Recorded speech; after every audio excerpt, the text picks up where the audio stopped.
Folks, we're back. This is Steve Sanson, Stephanie Phillips, another episode of Veterans in Politics. Today we have Richard Bryan, former Nevada State Governor and U.S. Senator. But before we get to Senator Bryan, Ms. Phillips, do you have any rants? Well, I have a rant, but I also want to make this announcement again. Everybody knows Steve wrote this book, How to Navigate Nevada's Family Court System. We're having a book signing on February 22nd at the West Las Vegas Library from 3:30 to 5. So come on down and join us, and you can get your book on Amazon. It's $14.99, or you can get one at the event, and we have an event page on Facebook, so check that out. And I just wanted to rant a little bit about the voting process last night at CCRP. So we voted for a new secretary, Ms. Tigman, congratulations, and also new treasurer. Congratulations to Eddie Facey. But when we were lined up, they had the ballots, and they didn't have them cut. They were still on full pieces of paper.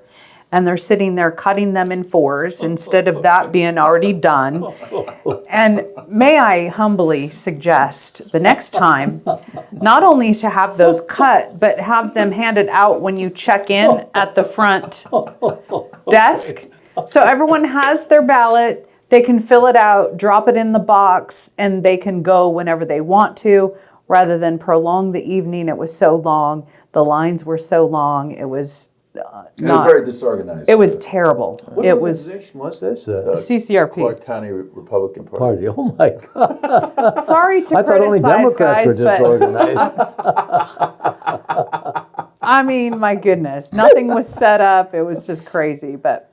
They did have brand new members, a whole few hundred people. Yeah, there was a bunch, and obviously people want change because they're going to vote for overwhelmingly the county chairman. So yes, and that election is coming in July, I believe. So, but for that many people to show up and for those votes to be the way they are, they want change. But I just wanted to point out something, because I remember the chairman, Jesse Law, said, we're volunteers in a defensive way. But if you can't handle it and you're volunteers, then quit. Yeah. Don't volunteer. Then don't volunteer. It was as simple as that. Yeah. If you don't like it, just don't volunteer. Yeah. No, right? That's true. Well, he may not have to volunteer after July, so we'll see how that goes. And the other thing I wanted to mention, guys, if you see us looking up this direction, we have our monitor set up now so we can see the live Facebook feed. So if you guys want to type in comments, questions, anything, we'll be able to see them on the screen and try and answer you along the way. Yeah. And today we were at the City Council chambers. You want to talk about that a little bit? We were. That was really fun. We went and talked about the judicial selection process for the city of Las Vegas when there is a vacancy. And there wasn't any, or there still isn't, I don't think yet, written policy or procedures on that. So we went down to speak on that publicly about suggesting similar ways to what the Nevada Judicial Selection Commission does to the city of Las Vegas. And then we also spoke about the lack of handicap parking at the Muni Court building, and they don't want, because of security risks, they don't want any parking right up against the building on the west or the north side. But there's no designated handicap nearby. It's quite a ways away. So we talked almost half a mile. Yeah, we talked about that too. And the council and the mayor were gracious, and it was a great experience. And this is Las Vegas City Council, folks, we're talking about, just to make sure that we get the right council. City of Las Vegas, yes. Mayor Berkeley, she did great. And we have the videos of that. The YouTube live stream is on our pages, and you can take a look at that too. And speaking of the City of Las Vegas, Matt Walker, congratulations. He's now going to be the municipal court judge, taking retired Cynthia Leon's place. So congratulations to you, Matt Walker. And don't forget to call up VIPI Consultant and we're going to take care of you in your 2026 election. That's right. Tom Letitia, don't get any ideas, boy. I know you're getting some ideas. I know you're getting ideas, Tom. And I would like to talk a little bit about the police officer that was killed in North Las Vegas. His name is, he's a North Las Vegas police officer, Jason Roscoe, 46, was killed in a shootout on February 4th. And our thoughts and prayers go out to the family and friends of this officer, and we could take a moment of silence. Okay. So, Ms. Phillips, are you done with your rants? Yes. If For I now. could comment on Absolutely.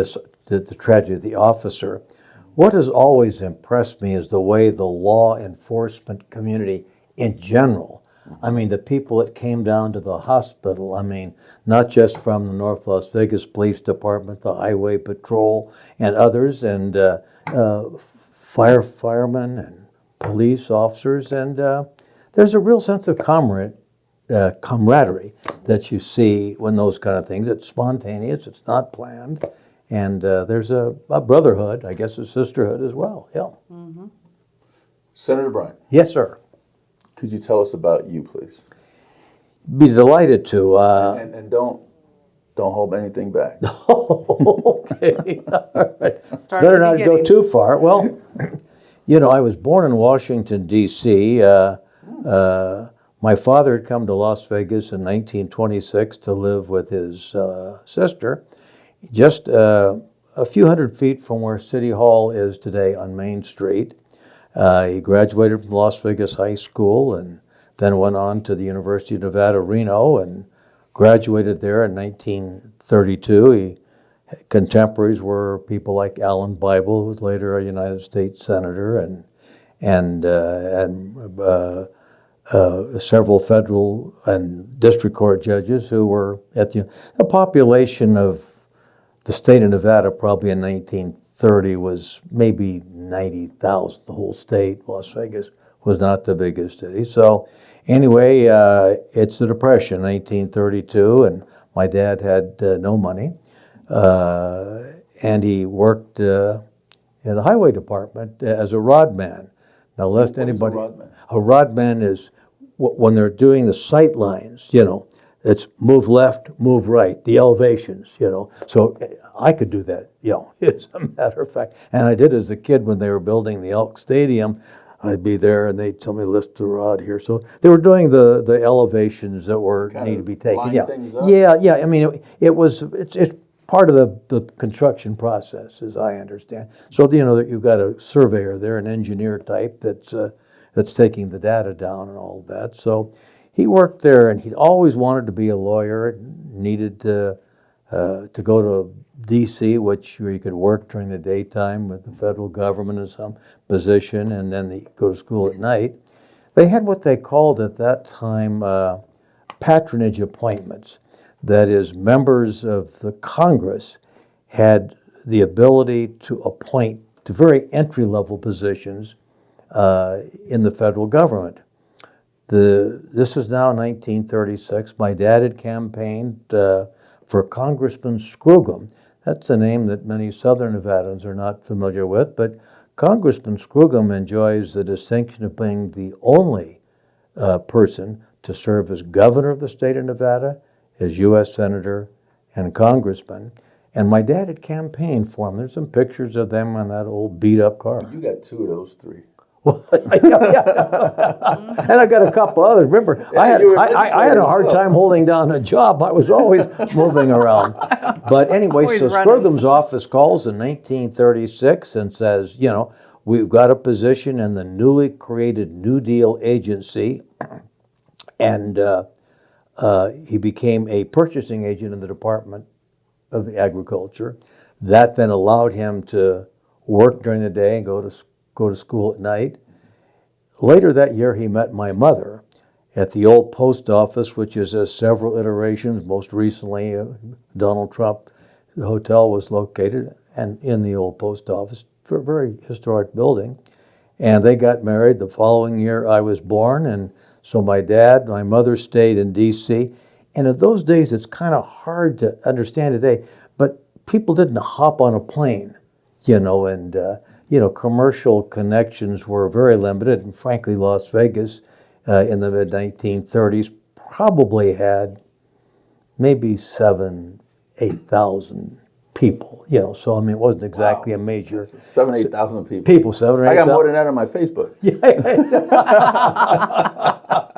So we arrived back in January of 1942, just after the war, and we lived there on Main Street. And I have a recollection. I was fascinated as a kid with the war, and particularly the ranks and the Army, the Navy. There was no Air Force at that time.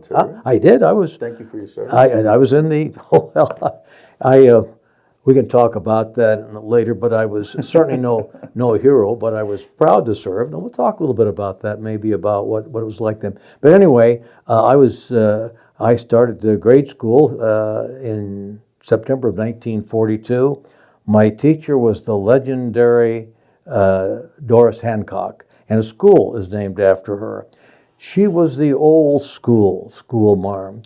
In those days, there was no preschool. So unlike today, in kindergarten, we didn't learn how to read or anything. It was learn your colors, your numbers and the letters and all of that. And Miss Hancock would write, and tuck at your collar, so that your mom would know how you did. So the one that I remember most was one day she had written in this. Couldn't read, so I had no. But what it said is, Richard needs to learn to stay within the lines. Yes. And the assignment was, there was an outline of a kite on a piece of paper, and the assignment was to color the kite red. Well, I was outside the lines. Many years later, when I was in public office, I ran into Miss Hancock again. And I said, you are so right. I'm still having trouble. But anyway, from there, I was at the Old Fifth Street Grammar School, and K.O. Knutson, he has a junior high named after him, and his... Any relation to Bryan Knutson? No, okay. No, not to my knowledge. But K.O. stands for King Oscar. K.O. Knutson's youngest daughter, maybe younger daughter, Karen, was in my class at Fifth Street. So the John S. Park opens up with the Huntridge subdivision. That was unbelievable. I mean, I felt like we were living in a mansion, probably 900 square feet. The house was $5,500, but it was in a brand new neighborhood. It was during the war, and the thing about it, Steve and Stephanie, there was a doctor who lived across the street. Down the street, there was a guy that drove a dump truck. There was another guy who worked in an electrical repair shop, and his son and I became the best of friends.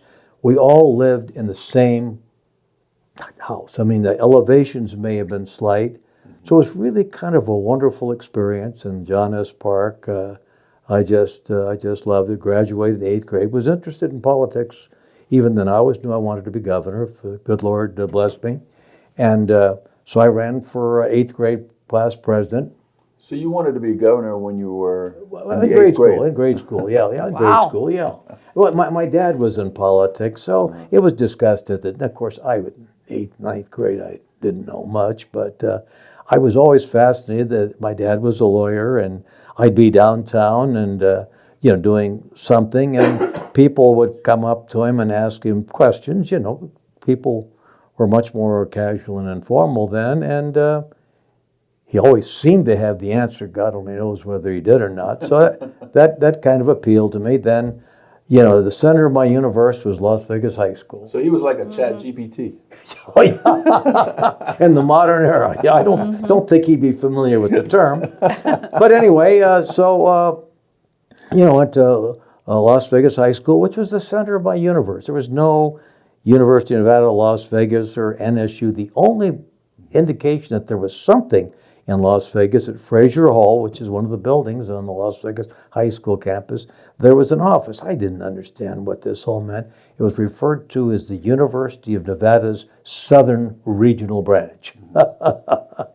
And so I was in high school. I ran for student council representative from my home, lost by 1 vote. I learned that I needed to vote for Sounds myself. like North Las Vegas. Yeah, you always vote for yourself. Well, I learned that. Losing by like a couple votes. Yeah. Right. So anyway, I ran for freshman class president, and I lost. Running at the class guy, the guy that beat me for student council representative. So I knew I had to widen my base. I graduated from John S. Park, Fifth Street Grammar School, largest. But St. Joseph had opened up when I was in the 6th grade, and a lot of those students had previously gone to John S. Park. So Johnny Demon was a football player, and I knew Johnny, and I said, Johnny, let me propose that we run as a ticket. Bryan for class president, Demon for vice president. There was no such thing as a ticket, and Demon could have really cared less. But I'm trying to reach into that St. Joseph Bay. I ran against Clyde Turner, beat him by 1 vote. Clyde, he just called me today. I won. Want a recount? No recount. I don't recall any hanging chads or anything, anything like that. But anyway, 1 vote, and that gave me a pretty good start. And I ran for student body president and lost to a guy that was really quite smart. I couldn't walk and chew gum, but in those days, to get a letter sweater, the girls' moms loved me. God, he's such a polite young man. You were good with all the women. The girls wouldn't give me a That's why he's a great politician. That's why he keeps winning these races. The girls wouldn't give me a tumble, so I thought, if I could get, God, if I could get a letter sweater. And in those days, you lettered in the sports, football, basketball, and track, and the student manager got the same sweater as the all-state player. And there was a vacancy. The guy that was the student manager of the basketball team was not going to apply next year, and I knew my dad knew the coach, Pat Diskin, Las Vegas High School. And he called and said, sure, just send your kid over. Number 1, it's not always what you know, but who you know. And my dad got that job. Had nothing to do with merit. Got a letter sweater. Still didn't help much. But I loved and met some great guys. Kenny Gregson I met. He was an athlete. He was on the team. And we became acquainted and later very good friends. To still see him tonight, as a matter of fact. The geriatric group meets. That's guys that are 80s in their 80s. And the numbers have shrunk in number in recent years. But you know Kenny's the general? Huh? Yeah, I'm sure. But anyway, so then I went on to, I lost student body president race, but another lesson I learned, the jocks, the athletes were all for me. And there was You won them over too. Well, they liked, because I was no threat to them, and they thought he's a real good guy, has absolutely Well, no you're taking talent. all the women. Oh, no, not a chance. That's a threat right No, there. not a talent. So there was a assembly where Tony Rosenbaum and I were giving a talk, to the whole student body. But in those days, coming to student assemblies at Las Vegas High School, there were acts in the Strip. In this particular day, they had an act with electric eels. So we watched during the electric eels and all that. And so they asked for a volunteer. These athletes, the jocks, well, we want Bryan. I didn't want to touch that electric seal. How about a frontal lobotomy? Maybe that would do the job. So anyway, I went out, 1,500 people. I couldn't wimp out, and it really wasn't all that bad. It gave me a good line for a talk. I said, I hope in the few minutes that I have, I can electrify you as those eels did me. Well, to all to no avail. Following year, I was elected senior class president, went on to the University of Nevada. And there if that was the lesson. The last lesson was there are more of those freshmen and in Fraser Hall, then there are these athletes, so that we were all, as sophomores and juniors, basically in the main building. So I remember that. So I get up to the university, and I'm a bit fulsome of myself. I'd just been a senior class president at Las Vegas High School, and I played the Alpha Tau Omega fraternity. My dad had said, look, if you want to get involved, you want to be in a fraternity that's got, guys from all over the state. So I thought, well, I'll throw my hat in the ring. A guy from Battle Mountain got up. You were all pledges. We just, and he got up and said, we can't have somebody from Las Vegas as our pledge class president. Okay, I got some work to do. So I moved into the house and got him to meet another lesson learned. So, I was later elected student body president and at the university, and it graduated.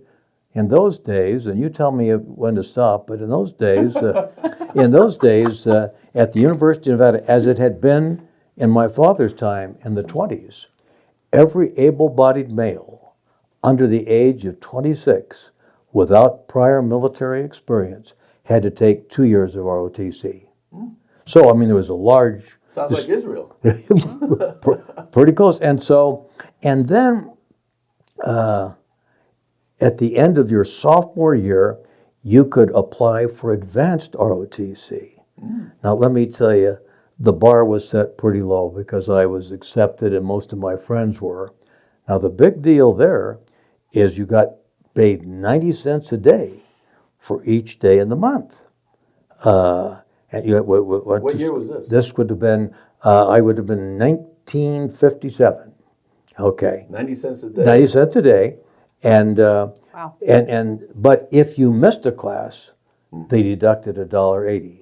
Oh, Yeah, no question. And so we had this class. So then, at the end of your junior year, before your senior year, you're going to get a commission when you graduate.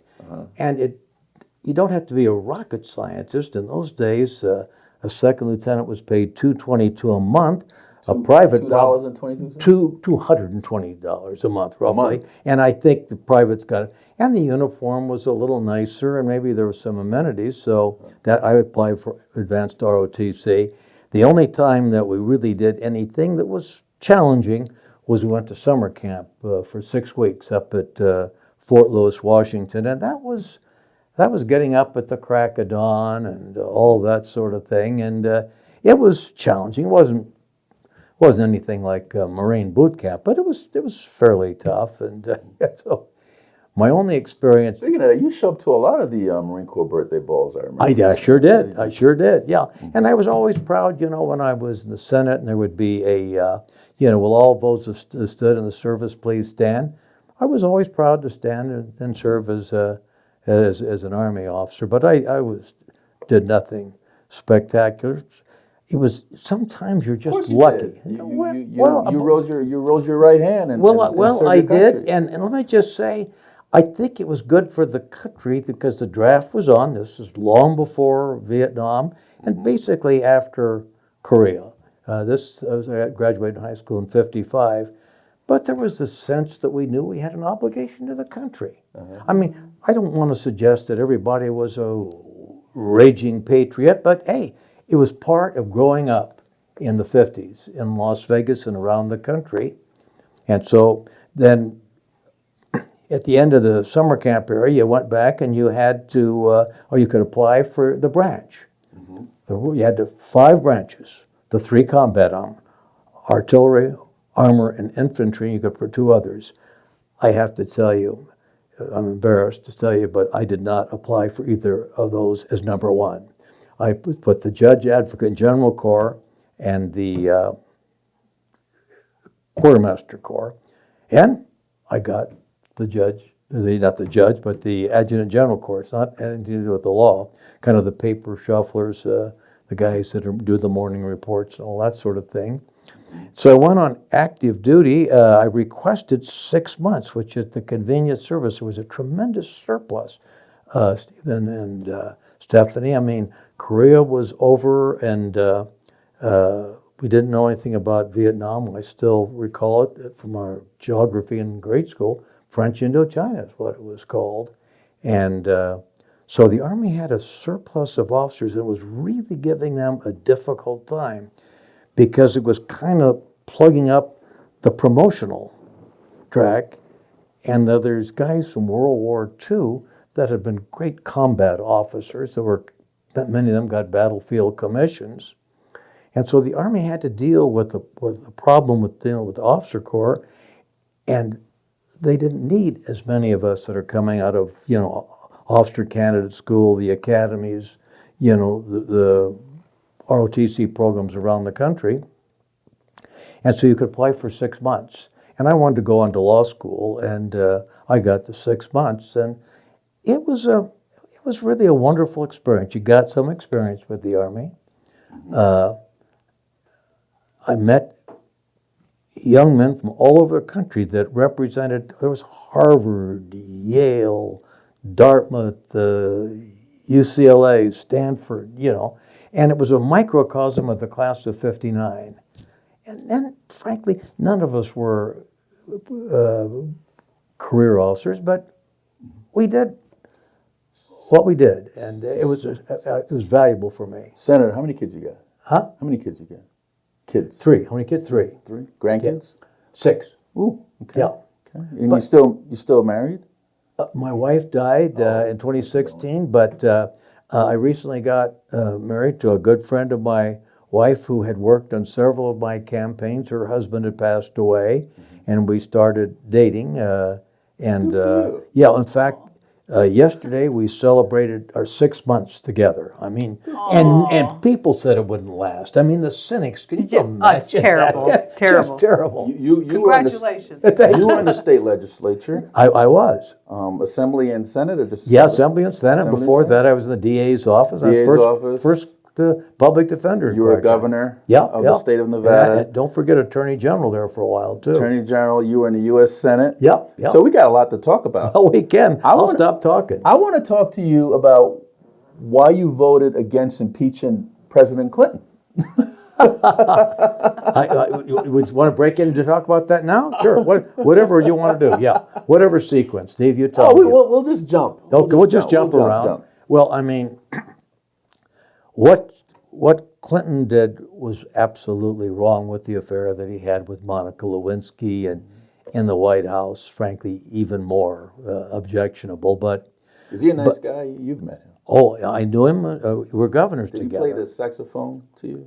He did play a musical. I don't know what it was. But the thing about Clinton, he was very smart, but he was very personable. And over the years, you'd talk to a lot of people and say, look, I didn't vote for him. I didn't agree with him on many things. But I enjoyed it because he could talk with me about virtually any subject, not suggesting he knew more than somebody who specialized in a field, but he had just a lot of charisma and charm. But getting back to the impeachment, in England, impeachment was a crime, not in the Constitution. And so the standard really was that you had to, did that constitute a threat to the country? Did it, was it so horrendous that he needed to be replaced? What he did was wrong, what he did was offensive, but it didn't reach that standard. So when I spoke on the floor, I said, and that's the way we handle that. In those days, it was much less polarized. On one of the accounts of the impeachment, they didn't even get a majority. I mean, and a number of Republicans voted to acquit. The other one was closer, but none to the 2/3 required. So it was a difficult time for Clinton, and and it was tough domestically. Hillary couldn't have been too pleased to have all of this, How many presidents have you met personally? Not as many as you might think. I met Jimmy Carter, met George Herbert Walker Bush, obviously Clinton. I met Ronald Reagan.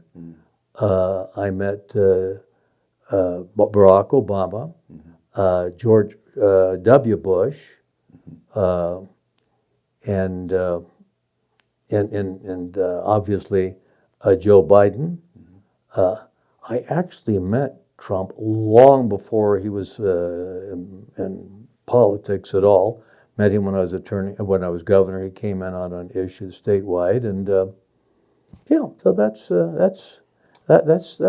a number, and I'm very lucky. How do you think Biden did when he was president? Well, I think that Biden will get credit in the future. I mean, what's done in terms of our investment in the infrastructure of the country that's badly needed. Some other things which I happen to believe that there's global warming. I don't believe it's a hoax and what he did there. But frankly, the Afghan withdrawal was terrible. No. Even though Trump had signed when he was in office for the withdrawal to occur, the withdrawal occurred on Biden's watch. And I think the border situation, I think those are the two things.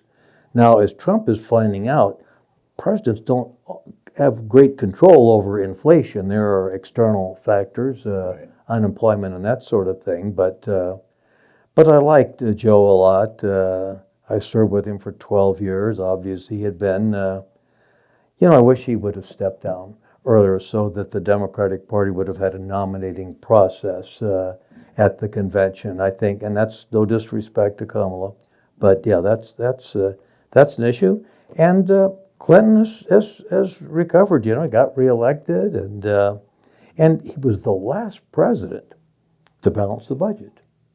The last president. I mean, our budget deficit, our national deficit's about $36 trillion with a T. That's not sustainable. Now, Democrats and Republicans on different issues like to spend money, and it's if the president gets his way and gets a continuation of the tax breaks that he got during his term of office, that will increase. I could talk to you for hours, right? Well, we've got to respect our audience, please. What do you think about Biden pardoning his family and all those people on his way out the door the last Well, I think hour? the pardoning of his son, I can understand that as a parent. I think what made it very difficult is he had said many times before, I'm not going to pardon him. Well, not only his son, his brother, and many of his family members, and also the people on the J6 committee. There was a lot of preemptive pardons. Well, and that was because they feared that if Trump was elected, of course, at that point he'd won the November election, that Trump would come after them. And he has. General Milley, 4-star general, his appointee. He eliminated the security detail because Milley he took Milley's picture hanging in the Pentagon where all of the former, chiefs of staff took it off and those kinds of things. He's got his Secretary of Defense, I think it is, his security detail, and then there was the other one that comes to mind. I've forgotten his name right now, but Pompeo, who is his Secretary of State. Those are his appointees, and so whatever one thinks of Trump, I mean, he certainly can be vindictive. I mean, taking the guy's picture off the wall where everybody else that served in that position, I think that's a bit small, personally. But anyway, that's. You're saying it's immature. Huh? You're saying it's immature. Yeah, wait a minute. I don't think that's probably the thing you do. But hey, it's a different era and different time, and it would be wonderful if we could get the country to kind of come together.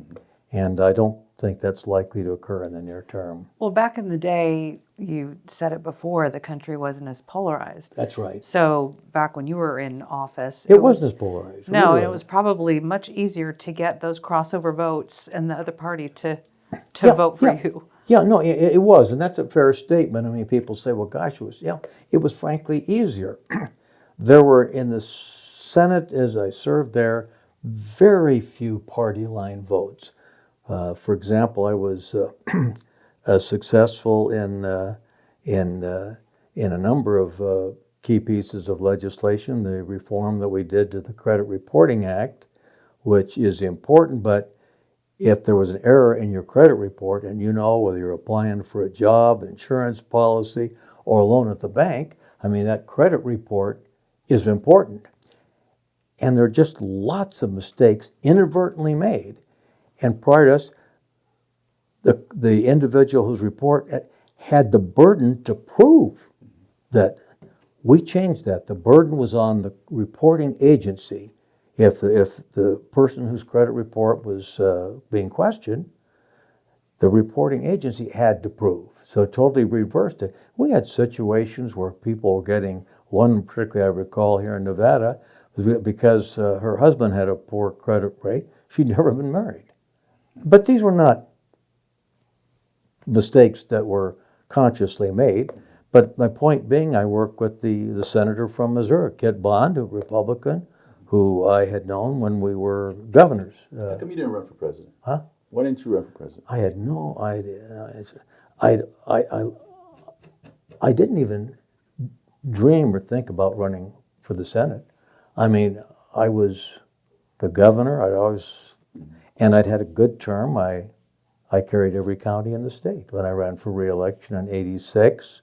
My wife loved the job. She loved being the first lady, and I just loved doing what I was doing.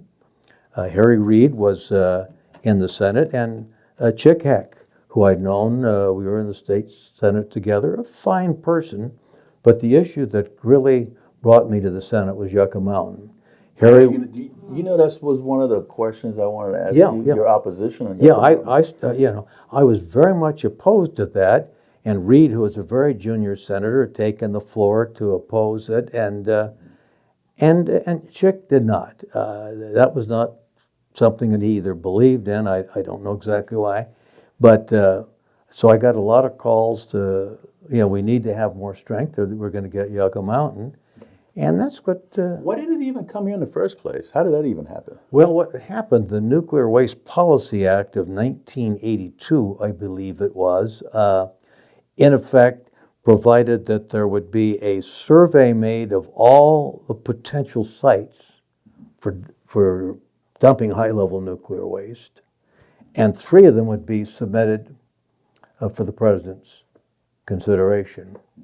Well, one of them was in Deaf Smith County, Texas.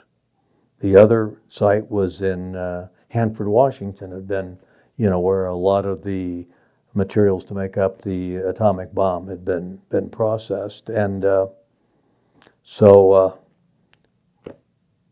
the Speaker of the House, he was the majority leader, was from Texas. And the other spot cited was in Washington State. And the senior member of that delegation was not going to support Texas or Washington. So Jim Bilbray, my old friend who was a congressman, one day said, I know that name. Yeah, well, his daughter served in the state legislature. Mm-hmm. So Bilbray was told one day, it's not coming to Texas and it's not coming to Washington State.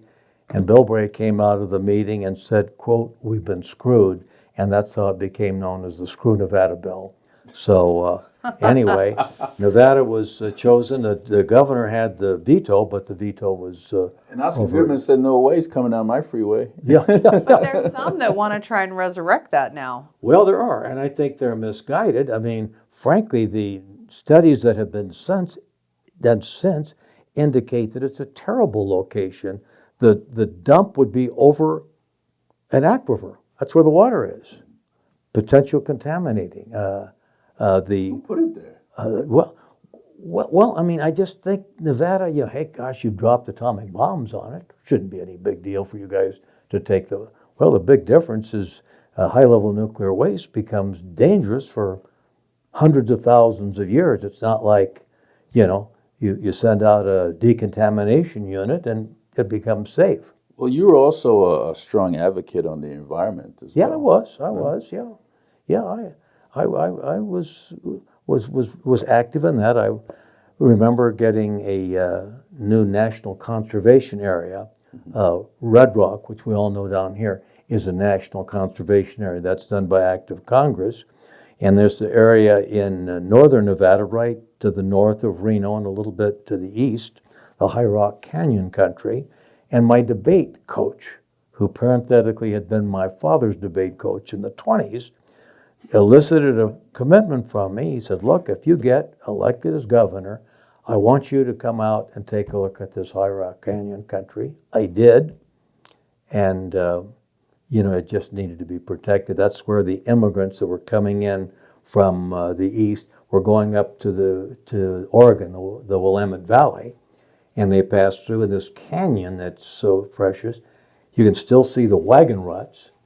And on the canyon walls in Greece, you can see the name of the party, the Sansom Party, 1848, that sort of thing.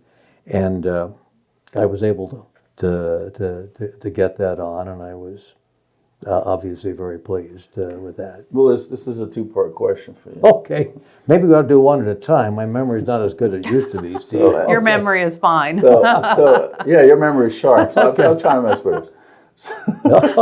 So, as governor, how many people did you pardon? And as the U.S. senator, how many federal judges did you get past? Okay, well, the first answer is the governor has no pardon authority in Nevada. Well, No pardon authority. None. It's governor. It's a pardons board. The pardons board consists of. Was that a trick question? No, but Steve, you're not expected with all the responsibilities you have here and to know what the Nevada Constitution provides. I mean, you get a pass on that, really. I don't. We can't be too harsh on you then. The pardons board consisted, when I was governor and attorney general, consisted of the governor, the attorney general, and the 5 Supreme Court justices. There's a little hitch in the way it's written, which I support. The governor must be in the prevailing majority, but he has, in effect, a veto power. So that if the 6 members of the pardons board vote yes and the governor votes no, the pardon is denied. And the pardons board does a couple You have of that much power. the veto. Yeah. But if the governor is in a minority, let's suppose the governor is one of 3 who wants to provide it doesn't happen. And it's not just the pardon. I mean, the things that are more frequent, and we're hearing that terminology now, is the commutation. So somebody that's been sentenced for like 50 years comes up, and the board makes a determination that sentence can be commuted to whatever time they would be eligible for parole. Mm-hmm. And the parole board would make the ultimate decision, or it could be commuted to time served. And we're hearing a lot of that discussion today. But that's all So it's up to the pardon board. It's up to the pardons board. And then Who controls the pardon board? the pardons boards, they're all elected. Attorney general is elected, governor elected, the 5 Supreme Court justices are all elected. Gotcha. Those are on the pardon board. Those are on the pardon board, yeah. Okay. Now, the parole board is something different. So let's say, hypothetically, the pardons board commutes a sentence from 50 years, hypothetically, to 20. And now it's there's eligibility for parole, that is determined by the parole board. And the parole board must vote to provide, and that's appointed by the governor. Mm-hmm. Sorry. Go ahead. Go ahead, Stephanie. What? You talked to him enough. We're giving It's over here now, Senator. Equal time. We will hear a lot about this from all Stephanie's friends calling in and said, "You 2 egotistical guys didn't give her much of a chance." What? I don't want to interrupt or anything. As governor, what did you receive the most criticism for? Was there something you vetoed, Oh, something that you did that you really took some heat over? There's so many things, but let me try to. I think the biggest mistake that I made was an appointment I made to the Public Service Commission. It's now referred to as the Public Utility Commission, and those are the ones that determine the rate that we pay for our utilities. In other words, the utility, whether it's the gas company, the electric company, applies for a rate increase, and that goes before the Public Service Commission of my time, Public Utility Commission.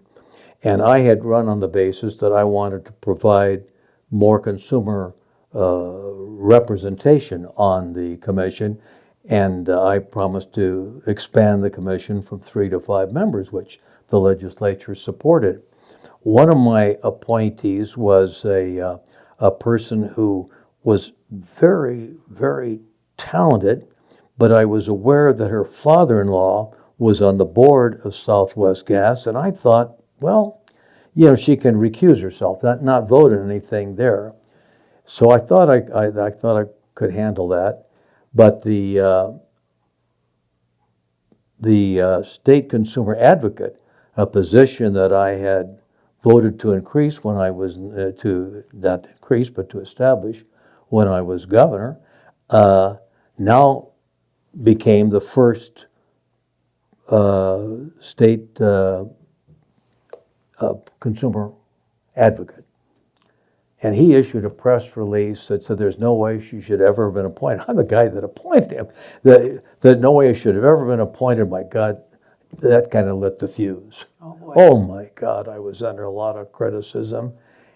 And so the story doesn't stop there. So I called her in. She's a very nice person, very qualified.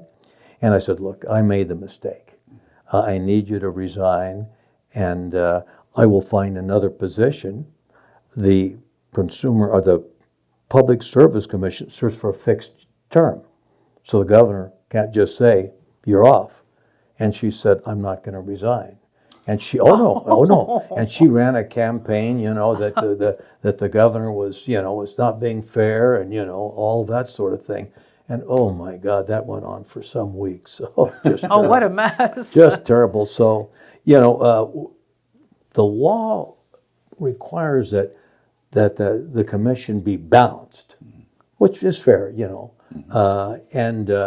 so she was a Republican appointee. I mean, I made the appointment, but she was a Republican appointee, and God, this went on and on and on.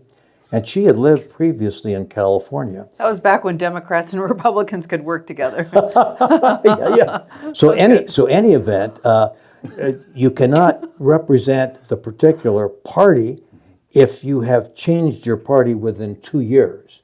And what that's designed to do is, somebody said, I need a Republican appointee.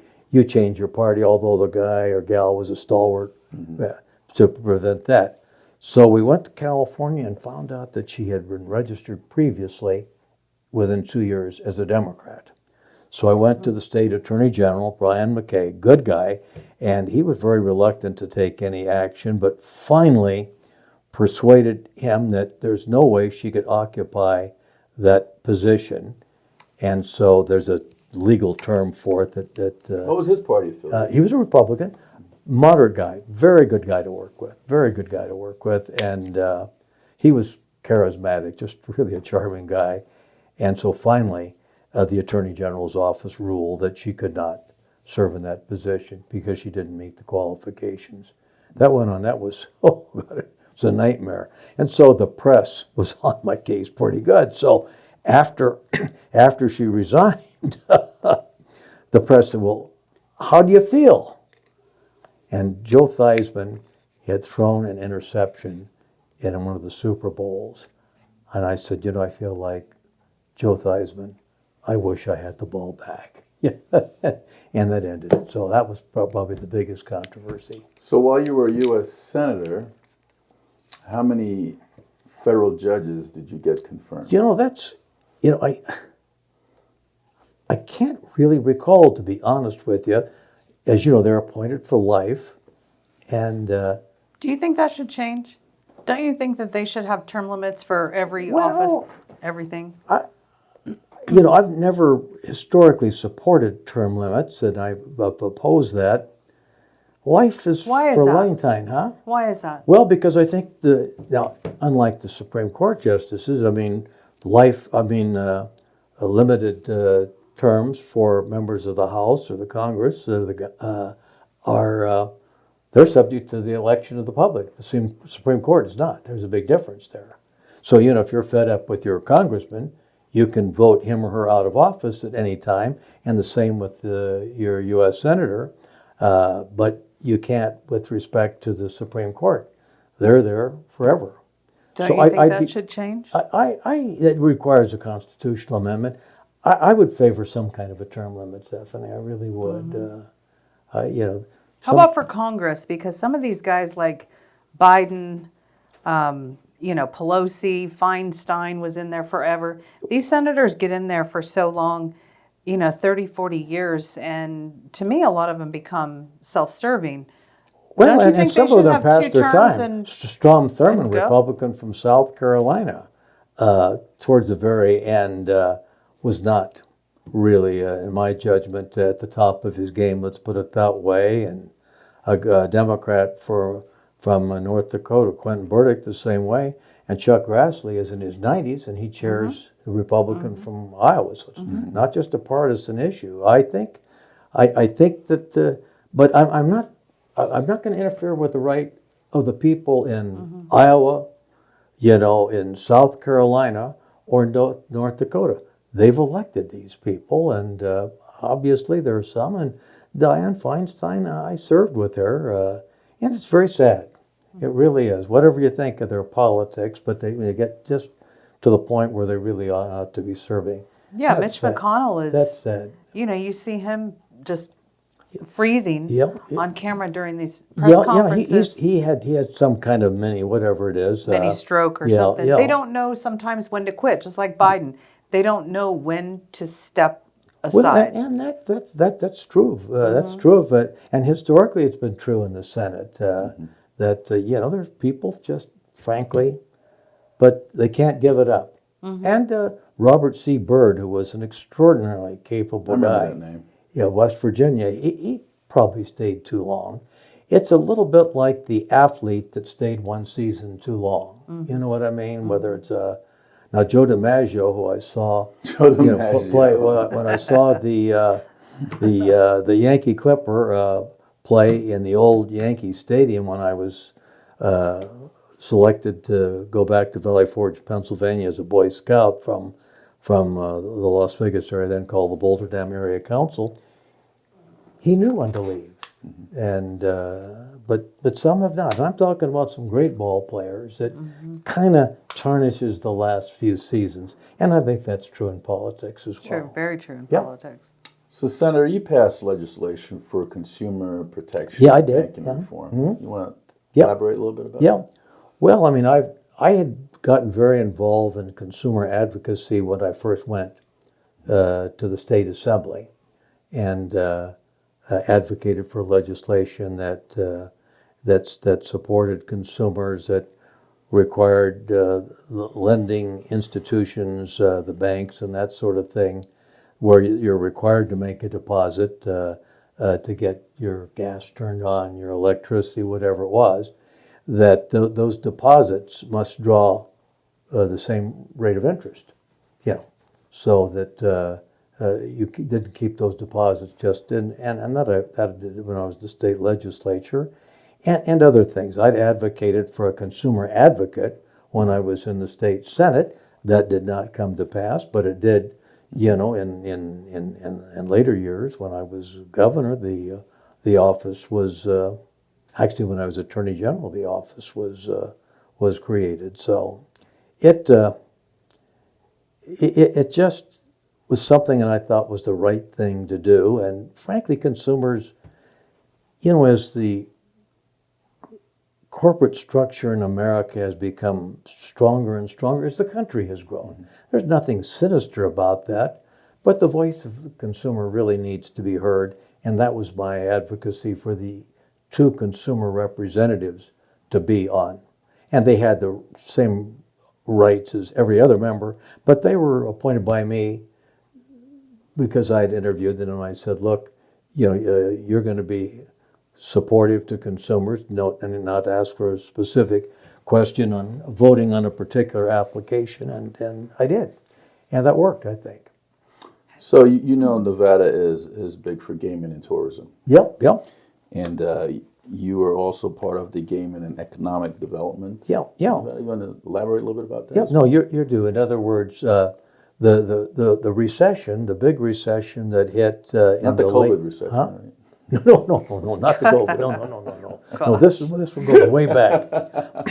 And what had occurred, I mean, Nevada, by and large, had escaped the traditional economic rhythms, and so it kind of came to believe that somehow Nevada was recession-proof, that this unique economy that we had. Well, in that period of time when the bottom fell out, Nevada was heavily. Governor List was governor, and he had to cut back on all kinds of programs, and so we recognized that, wow, we are. And so in running for governor, I proposed creating this Economic Development Commission. Did you come in after List? I came in right after List, and gave it some real teeth to operate.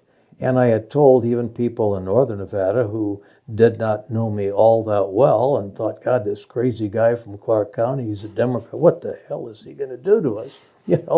And I told the business community, the Development Authority in Northern Nevada, if you've got a prospect, I'll go anywhere, anytime, to help make that pitch for you. That helped a lot of me, and I'd say my effort may have helped, but those kinds of things. And then we created a tourism commission, and the tourism commission was Nevada spent at the state level $40,000 a year. At the state level, we're not talking about the LVCVA, but at the state level, that's less than Guam, as I used to say. So we created a revenue source for that and made a pitch to bring more movies. The production, not so much the production, the filming of the movies. Right. Yeah. So who succeeded you as governor? Who succeeded? Well, there's a little story behind that. Was it Miller? Yeah, Bob Miller. And what happened, I ran for the Senate in midterm. I was elected to the U.S. Senate in 1988, and Miller filled the remaining 2 terms. So he was your lieutenant governor. He was my lieutenant governor, and as it turned out, he served for a total of 10 years. That'll never happen again, I don't think. And there was a big issue that went to the Supreme Court whether Miller was filling slightly less than the 2 years or more. If the court had ruled he'd served more than 2 years, then he could not have run for a third term. And as U.S. Senator, who did you succeed and who succeeded you?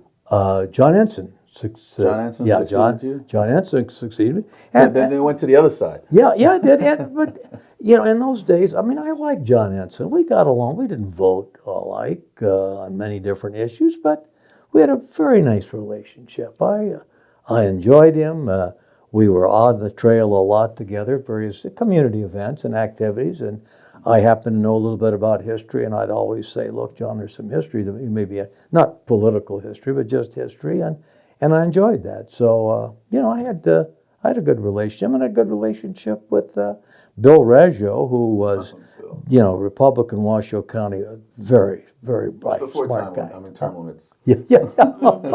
And Reggio and I got along very, very well, and I had every Monday morning when I was in the legislative session as governor, we had a meeting at the mansion to talk about these things, and I was very honored when his wife asked me to speak at his funeral as a Democrat from Clark County. Yeah.